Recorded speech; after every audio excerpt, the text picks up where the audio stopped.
वक्त की बड़ी खबर, प्याज किसानों के लिए एक बड़ी खबर। दरअसल नासिक में मौजूद महाराष्ट्र स्टेट प्याज प्रोड्यूसर फार्मर ऑर्गेनाइजेशन ने एक राष्ट्रीय प्याज भवन बनाने के प्लान की घोषणा की है, जिसका मकसद कीमत रेगुलेशन, मार्केटिंग, मॉनिटरिंग और किसानों को खेती से लेकर उनकी मदद करना है।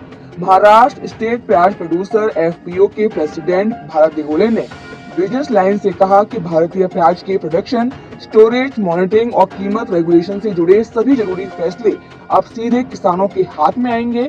अब तक पॉलिसी फैसलों की वजह से प्याज की खेती अनिश्चित, कर्ज में डूबी और कमजोर रही। एक बार राष्ट्रीय प्याज भवन चालू हो जाने के बाद प्याज की खेती इनकम का एक टिकाऊ, सुरक्षित और भरोसेमंद सोर्स बन जाएगी। राष्ट्रीय प्याज भवन की शुरुआत नासिक जिले के सिन्नर तालुका के जयगांव में 2 एकड़ जमीन पर होगी।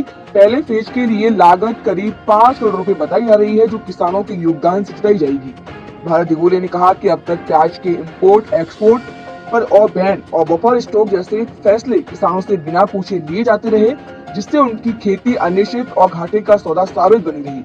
राष्ट्रीय प्याज भवन में बीज रिसर्च, क्वालिटी कंट्रोल, वैज्ञानिक खेती प्लान, नर्सरी मैनेजमेंट और लागत घटाने के लिए सामूहिक खरीद की व्यवस्था होगी।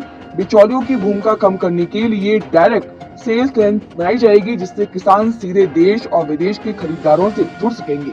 कुल मिलाकर राष्ट्रीय प्याज भवन को किसानों की आमदनी स्थिर करने और प्याज की राजनीति खत्म करने की दिशा में बड़ा कदम माना जा रहा है।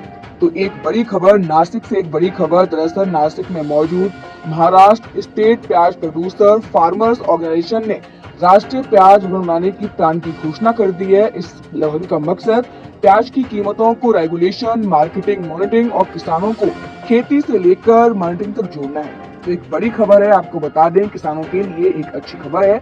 दरअसल नासिक में बनेगा राष्ट्रीय